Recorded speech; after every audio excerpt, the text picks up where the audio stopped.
We also got a closer glimpse at the Mattel Masterverse collection, and these really did frighten the heck out of everybody. The 2000X line also was showcased, and we'll take a look at that a little later. But Masterverse Mantena, this guy's a freak. He looks absolutely frightening. Those eyes just speak. They say it all. They're it's nuts. He looks like something out of a horror film. Literally a creature from another world. Just ridiculous. He's got this huge gaping mouth. Those all the rows of teeth. And he looks ridiculous. One of my favorite evil horde figures, and you can even put one of his eyeballs on his gun. Why they thought that was necessary, I don't know. We'll talk to Terry, because Terry's the one who designed many of these. I love his sensibilities, though. They look great. Still has his 4 legs, and he's looking absolutely sick. Yeah, man, I would not want to meet Mantena in a dark alley. I don't think I'd survive. We also had Mosquito from Master Universe, New Eternia, and he looks sick. Unfortunately, he does not have his blood pumping action. He has these interchangeable chest pieces, one with the blood, the one without the blood, but his overall design is inspired. Once again, they got that googly eye kind of thing with the clear visor. I love it. And of course, like I said, Terrence really went all out with these designs. They look amazing. You can see that one big. What is that? Like it's like a syringe from hell. It is just ridiculous. He's also got those wings, which look absolutely inspired. And his gun, again, just something out of a nightmare. It's just crazy. It's even got this weird tentacle thing at the end of it. What is going on? That one, Terry, I don't know what you were thinking there, but that is some frightening nightmare feel right there. He's got those signature boots, which is very, very unique to Mosquito. They have since been borrowed by other characters in Master Universe Origins, but originally they were only for Mosquito. Then we have, and this one's the big favorite for everybody, Anti-Eternia He-Man. This guy is ridiculous, completely inspired. And I think Terry had a really good time with this. You can see he wears a helmet of Castle Hellskull on his head. He's got that all black appearance. The sword is in its ferocious Anti-Eternia form, and it has a red nature to it now. That's never been shown before. That's really neat. He also has a brand new set of armor. He has these gauntlets, the Castle Hellskull shield. All of this is wonderfully inspired from the comic book, as well as the audio dramas that were from Germany. And it's interesting to see, if you look close enough, that he has the conquered swords from other He-Mans from other universes, the multiverse, if you will. Looking closely behind his shield, he actually has the sword of power from the He-Man Dolph Lundgren version from the movie. So you can see that right there. Amazing to see that he's conquered. Well, maybe amazing, not amazing to see that he's conquered that Eternia. And he also comes with New Adventures He-Man sword, which is another wonderful nod to the fact that Anti-Eternia He-Man has been crossing the multiverses and literally dismembering his other counterpart He-Mans in order to become the most powerful man in all the multiverses. Absolutely sick. His face is just completely blood red eyes. And those silver teeth, man, he's just absolutely ferocious. And of course, that Castle Hellskull helmet, just inspired. I love it. Then we have New Eternia Keldor. And this is a wonderful new design. And a lot of us are trying to figure out where Terrence got this idea. He looks so good, but we cannot figure out which version of Keldor this is. Some of us are thinking it's actually from the Castle Hellskull arc, the Anti-Eternia He-Man arc. But we are having a hard time finding it. If anybody knows which comic book this comes from, I'm gonna ask Terry myself, but I really would like to know where this inspiration comes from. His face literally looks like it's been melting off. I mean, that's not like Skeletor's face. That is a melted Keldor face, which is just sick. I love the new armor. I love the fact that he's wearing a white shirt, very similar to how Prince Adam used to wear his shirt back in the day. And he's got blue skin, as you can see, obviously. And he's got, this wonderful new armor set. reminiscent of Skeletor, but at the same time not, right? Those boots look more like pirate boots. You know what I mean? Like very, very interesting, almost as if he was a sailor at one point. He also comes with a swappable head. Very, very cool to see. And the new Eternia, Keldor, and yeah, man, you can even see like half his face is literally melted off. It's crazy. I love it. I am gonna pick Terry's brain and find out what he was thinking with this, because he looks inspired. He looks amazing. And I really want to find out what comic, or maybe he just made it up in his head, and that's okay. There's nothing wrong with that. I love the sword too. The sword looks really neat. And then we actually got 2 drag stores, and both of them work, which is awesome. They both have a wheel, which is in the center of their chest, and you can actually use that to spin them around. So that's to roll them around. That's really cool. He also has 2 swappable hands, which become tires. You gotta love the wackiness of the Master Universe line. I love it. Obviously, he is completing the Evil Horde line, and this guy's looking so sick. I love the wheels. I love the designs. This guy is definitely going to be a fan favorite, and he probably is not going to last too long. So don't sleep on Dragstore. He is definitely one that's going to go fast. And with that new articulation, the new working gimmicks aren't too. And let's be honest, there aren't too many Master Universe Masterverse figures that have working gimmicks. Most of them are kind of like, just snap-on pieces. So the fact that this is definitely a working gimmick in his chest, as well as the tires themselves, I love it. And then the surprise of the line, which I don't think any of us were actually expecting, it is Force Captainadora. Wow. Oh my God, it's about freaking time. And we found out after closer inspection a whole bunch of different details about this, and I wanted to go through them. First of all, she comes with both her heads, the more Force Captain head with the helmet. She also comes with an actual Adora face. With the longer hair. I love it. She even comes with a Despara helmet, a Despara mask, which is awesome for all the fans of Despara. And if we look closer at Adora, first of all, we do see that she is wearing all of the Horde armor. But upon closer inspection, eagle-eyed fans might notice something. First of all, a lot of fans were basically saying, what is going on with the chest? It seems a bit well endowed, a little bit more enhanced, if you will, a little bit too much.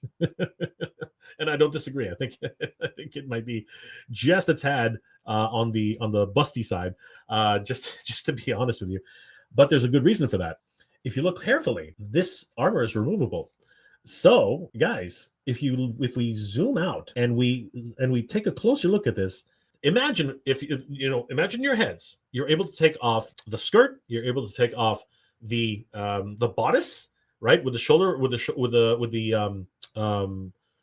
pauldrons, and the cape. Guess what? And you put back her traditional head sculpt. And guess what? I think we have a traditional Filmation Adora. Isn't that freaking amazing? I mean, look, she's even wearing the gauntlets on her wrists. That's right, everybody. We are getting ourselves Filmation Adora in basically 2 figures of 1. Everyone's gonna have to buy 2 of these because they are stunning. I'm really excited the fact that we can actually have our own Filmation Adora because it's been too long. You can literally see how it is, and of course, forgive me, guys. This is details, but you can see literally how you can remove the clasps from the back. And like I said, they had to make the armor oversized so that it would fit on the character herself. Amazing. Huge shout out to Terrence for that. That's amazing. Bravo, Terry. Great job. I do love the helmet. It's very much in style of the Evil Horde Force Captains. And it looks like she's actually in a trance. She's got the red deep set eyes, and she's got that much deeper lipstick. And almost like what's with the red eyebrows. I think that's a kind of neat touch.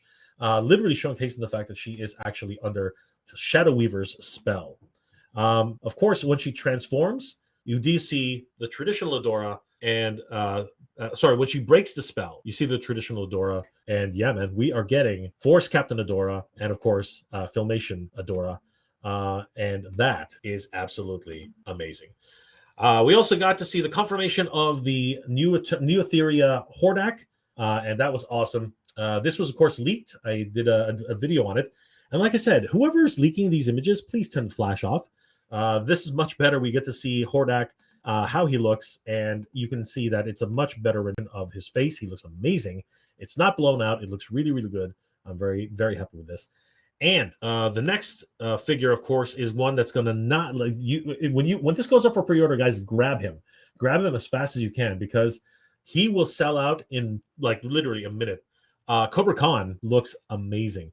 There have already been some reviews on Cobra-Khan out there, so you guys should definitely check it out. He is definitely one to remember, and people are going to be chomping at the bit to get this guy.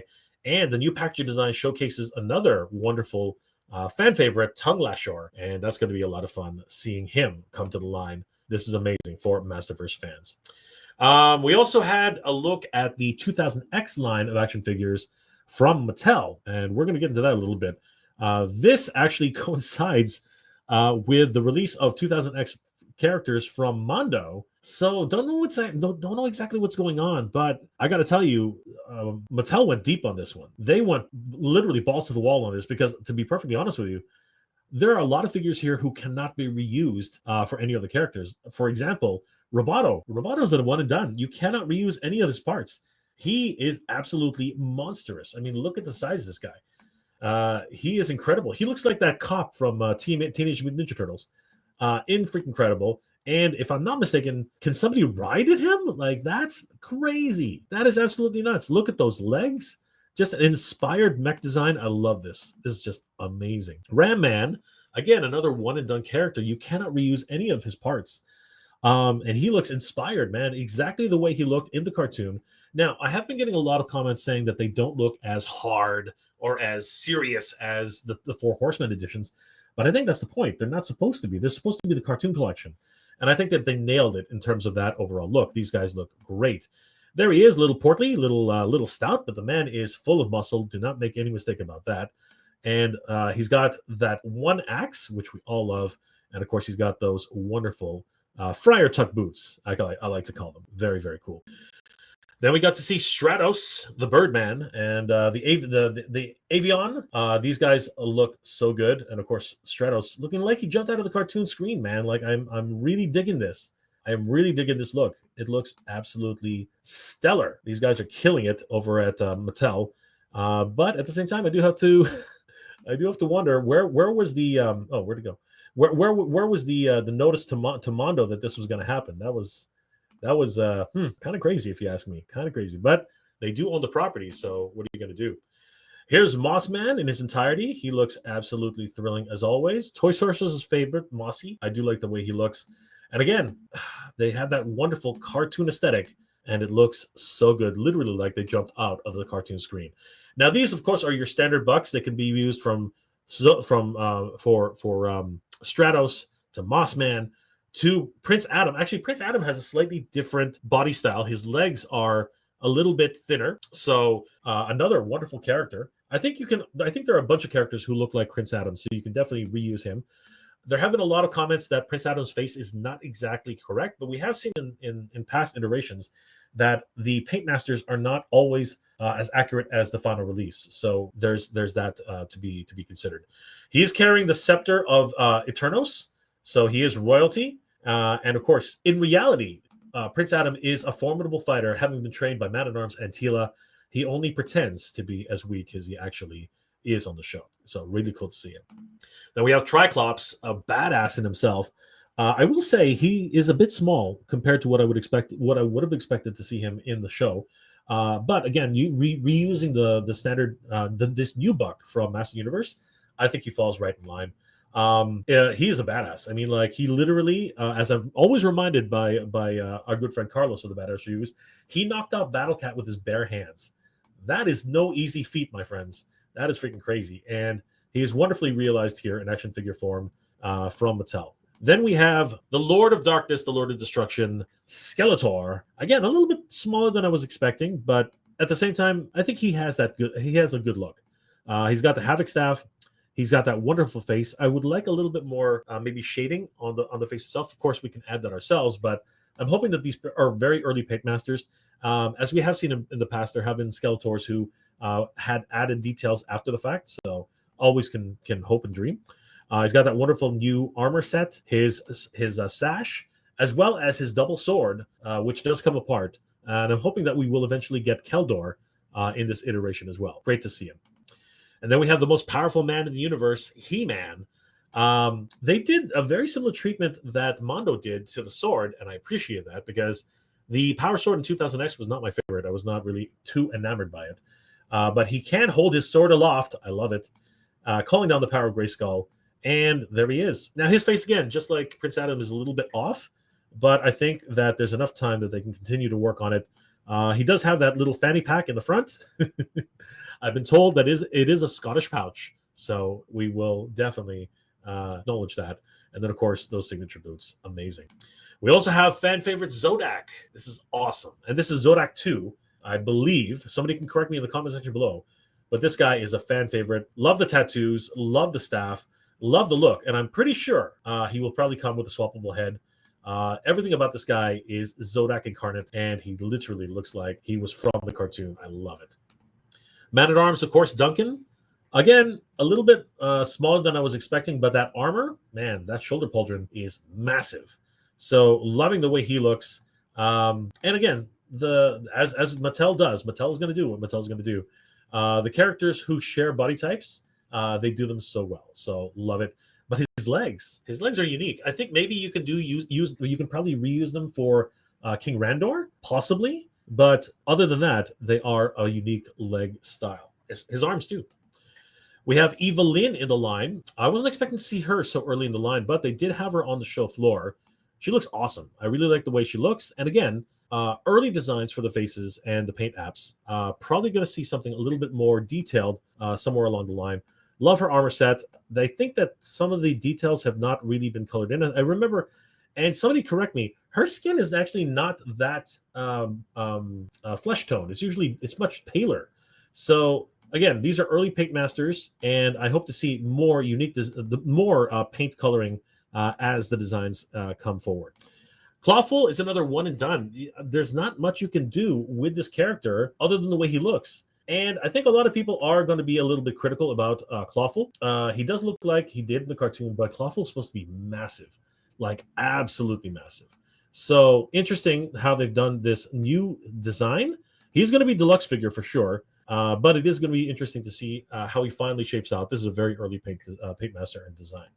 And then we have the Ferocious Beast Man, who, again, is supposed to be absolutely massive. He's pretty big, I'll grant you, but maybe not as big as a lot of people would expect. However, I do have to say, they pretty much got the face bang on. A lot of people are going to complain to the fact that he looks a little goofy, but honestly, he did look like this in the show. I think that they need more wash on many of the characters, and I get it. They are cartoon collection. You're not supposed to put a wash on it, but I think that it could really do with a certain amount of wash on the characters' faces, maybe on some of the details. But other than that, these are like awesome designs for the Master Universe 2000X line. Absolutely freaking incredible. Huge shout out to Mattel for posting for having these on display. 3 separate waves already, and they are stunning. It's literally, I cannot tell you how amazing these look in person. But of course, there's still time to get them a little bit more dialed in, and that's going to be great. Noticeably missing are Teela, the sorceress, and a few other notable characters from the series. So what's happening? We don't know. And will those two have some sort of special package? It's going to be hard to tell. But awesome to see these guys at the Mattel booth. Freaking incredible. Holy crap, everybody.